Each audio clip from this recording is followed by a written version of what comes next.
I teach people how to advocate. We talk a lot about advocating, especially recently. Advocate for yourself, advocate for what you want. You've got to go out there and advocate. But not a lot of people teach you exactly how to do that. So today I want to help you with that. And this is part one of a three-part series.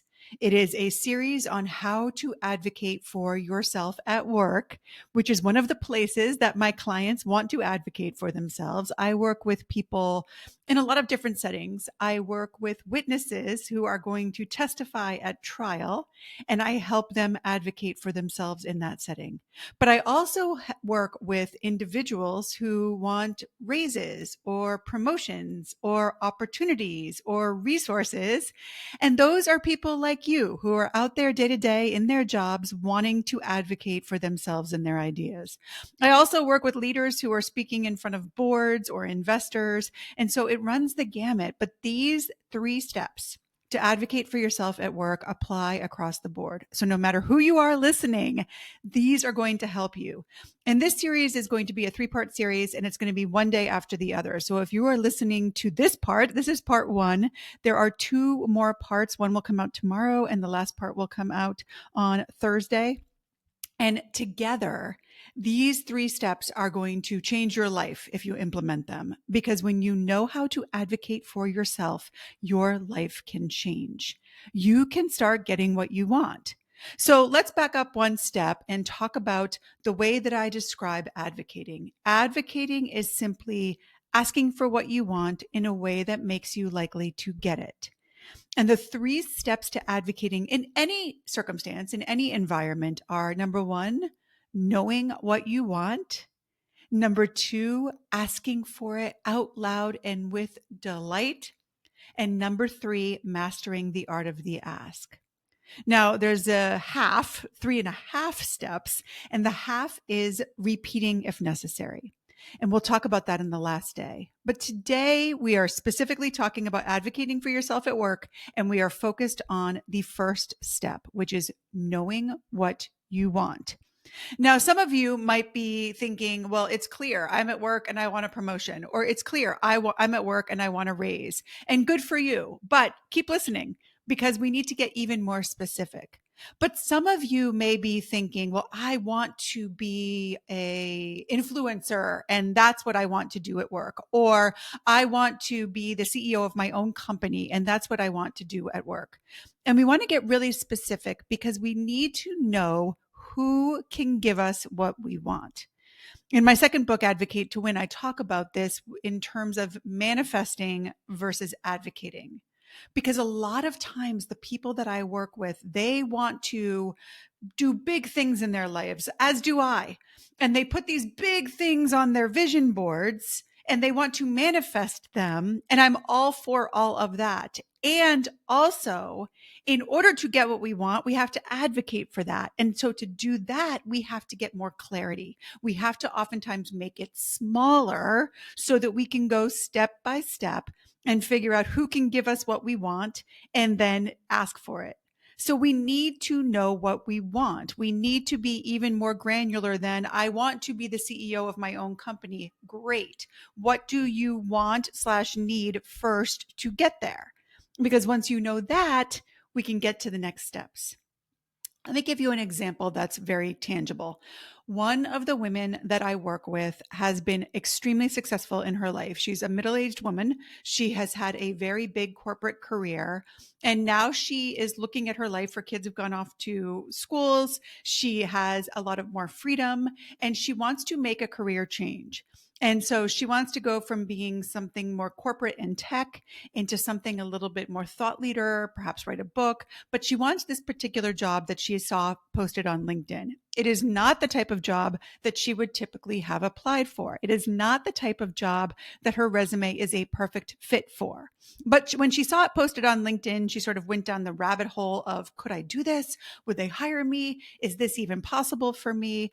And she decided to put her resume into the resume drop on LinkedIn, which is sort of a black hole. And we had already been working together. I've worked with this client over time when she was advocating for different things in her career before. And so she came to me and said, well, I want this thing and I don't know what to do next. I've dropped my resume. And so the first thing that she wants is to get really small steps and granular is someone to see and or notice that resume. And then the second thing that she wants is for someone to advocate for her to actually get in for an interview. That's the second thing that she wants. Then the third thing that she wants is to get that interview. And the fourth thing that she wants is to knock their socks off at that interview. And the fifth thing that she wants is to knock their socks off at the next interview, because there's probably going to be many interviews. And then the last thing that she wants is to get that job. Maybe. Now, she may find in the course of all these other things that this job is not actually a fit for her. So she wants to also be flexible throughout. But by knowing that these are the various things that she wants, that first she wants someone to even notice her resume. And then second, she wants someone to advocate for her, to know her well enough to see that resume and understand the transferable skills that she has well enough to actually say, this is a person we should interview, even though it may not be clear on its face. And then she actually wants to go to the interview. And then she wants to knock their socks off at the very first interview. And then she wants to knock their socks off at the next interview. So can you see that going from, I want this job, to, I want someone to notice my resume, and then next step, and then next step, and then next step, allows you to ultimately get that big thing that you want. It's very important that we recognize this, because so often we don't get what we want because we are not being strategic. We are not breaking it down into those small steps. And if we don't do that, then we don't know who to ask for what it is that we want. I think that's part of the reason that it's so common for people to put things on their vision boards or in their journals or talk about their big dreams, but sometimes not get them. Because when you talk about those big dreams, if there isn't a person you can ask for that thing, you're not that likely to get it. And even if you want to be the CEO of your own business, you need to ask people to work for you. You need to ask clients to hire you for your service or your products. There's always going to be small things that you want to get you to the big thing that you want. So you've got to break it down into the smallest of steps, because then when you do that, the step that we're going to talk about tomorrow, which is asking for what you want out loud and with delight, is going to be a lot easier because we're going to know who to ask. So you need to be clear on what you want in the smallest strategic step, one at a time. You also need to be willing to want what you want. This is another thing that I see a lot with people, and I'm working with them in their careers. They want to get that big promotion, that raise, that opportunity, give that speech, speak at that meeting, meet with that client, but they're afraid. They're afraid to want it. They're afraid it's not accessible to them. They're afraid that they can't have it. And that will hold you back even more than not being clear on who can give it to you, because you always come first. In every step that we're going to talk about in this 3-part series, you come first. And so you need to be willing to want what you want and to allow yourself to recognize, I want this thing, and to get grounded in that wanting. And it's not always the best feeling to want something. It feels very sort of uncomfortable to want something and not have it. But you've got to allow yourself to ride the wave of that discomfort, allow that discomfort to turn into excitement and belief that you can have that thing. And it begins with wanting what you want. So we'll get really clear on the steps that it takes to what you want, the smallest steps, the smallest wants, the smallest things that you need. I want to be seen. I want an advocate. I want an interview. I want another interview. I want the next interview. I want the job, step by step by step. And the foundation of that is being willing to want what you want and to recognize that you're not a tree. One of the things that I see happen a lot as well is that people think, well, if I want this thing, then I go for it, then I have to take it, even if I'm not sure. No, you don't. If my client, so spoiler alert, my client has now, we work together to get her resume seen. We worked together to get someone to advocate for her to get that first interview. We worked together and she got that first interview. We worked together and she got the next interview. And now she is getting ready for the biggest interview, which is with the final committee of people who will decide whether or not she gets that job. One of the things that came up for her as she's gone through this process is, I don't know if I actually want this job. So what? It's fine. I think that sometimes we, especially as women, think, well, and this is what she thought, I've taken up their time. That person advocated for me. I have asked for this thing. And therefore, if I get it, I should just be grateful. No, this is part of the process. Knowing what you want is often found by figuring out what you don't want. So don't find yourself in a position where you think that you are married to the thing that you want simply because you have asked for it or you have advocated for it. That is not the case at all. And you serve yourself and others by allowing yourself to be flexible. So let's talk about how this worked for my client and get sort of tangible for you. She saw the job posting on LinkedIn and she said to herself, I want that. She felt it in her body. She felt that urge for that could be fun. That could be interesting. And one of the things we had to work on together was allowing her to want that. Even though it was different for her, it was outside of her typical area of expertise. It was not something that she had done in her long career, but we worked together, and there's the tools that I use when I work with someone who's struggling with wanting what they want. And she was able to recognize that she had every right. And in fact, it was incumbent on her as a human being, in order to self-actualize, to want what she wanted. And then the next step was, okay, what is the first thing that you want in order to get that job? And the first thing that she wanted was for that resume to be seen. So what we did together is we went to LinkedIn and we found where she had either first degree or second degree connections at that organization. Now, this was a small organization, so she didn't have any first degree connections. She had only second degree connections. So she reached out to those second degree connections and she advocated for herself. And we'll talk about the next steps tomorrow and the next day. But she was able to use those steps, asking for what she wanted out loud and with delight.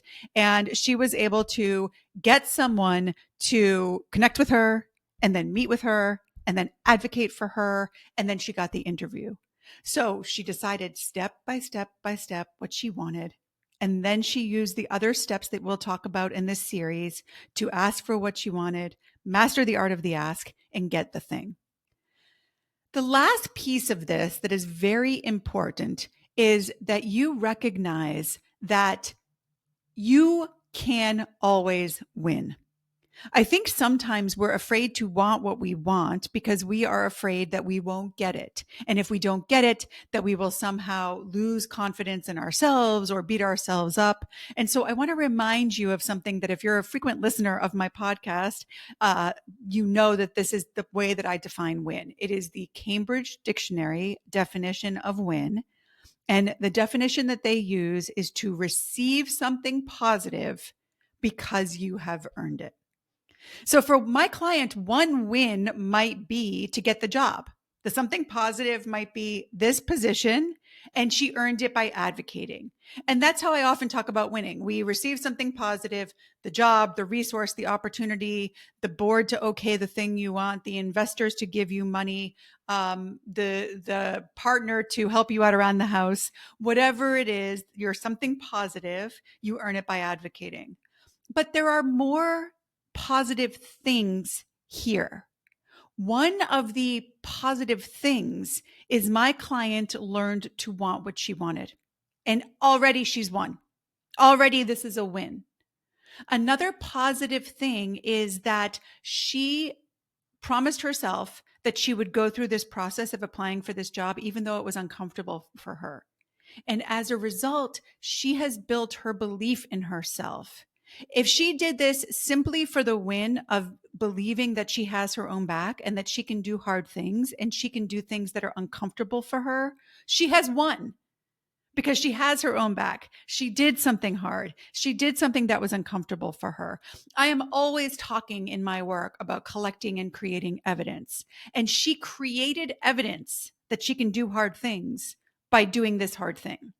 She created evidence that she can go outside of her comfort zone by going outside of her comfort zone. She created evidence that none of this is fatal because she did it and it wasn't fatal. And so that is a win. The something positive is she knows she can do hard things. The something positive is she knows she can go outside of her comfort zone and still survive. And she earned those wins by actually taking these steps. And so I want you to be clear throughout this process that winning, and we put that, oh, big, we all want to win. Winning does not always mean getting the job, although I know that she's going to get this job. But winning also means gaining that confidence in yourself, knowing that you can do hard things, knowing that you have your own back. One of my favorite definitions of win, the positive thing in that definition, is knowing that if I make a commitment to myself, I keep it. Because when you have that background, that foundation in yourself, that when you tell yourself you're going to do something, you do it, you become pretty unstoppable. I've talked about this before, but I lost 100 pounds when I was very young. I was 18, 19 years old.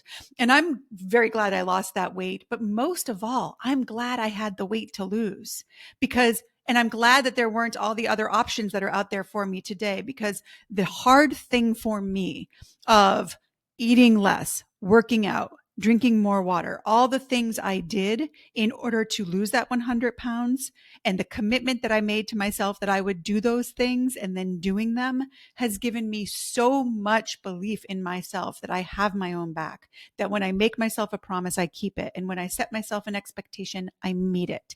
And so here, knowing what you want is a very big thing, as we've talked about. And a part of that is simply wanting to have that confidence in yourself, to have that belief in yourself, to have that knowledge that you do have your own back, because that carries you through all of the types of advocating at work, which will come up again and again and again for the next promotion, the next raise, the next opportunity, the next big meeting, and advocating for yourself in all other aspects of your life. So today we have talked about advocating at work, step 1, which is knowing what you want. Make sure that you, number 1, are clear on all the various things that go into what you want, and start step by step by step. Also, make sure that you are very comfortable wanting what you want, and make sure that you have defined a win to include wanting as part of wanting to be wanting to believe in yourself, to believe that you have your own back. Now, tomorrow we are going to move on to the second step, which is asking for what you want out loud and with delight. This is my client's favorite step. That delight part, people delight in.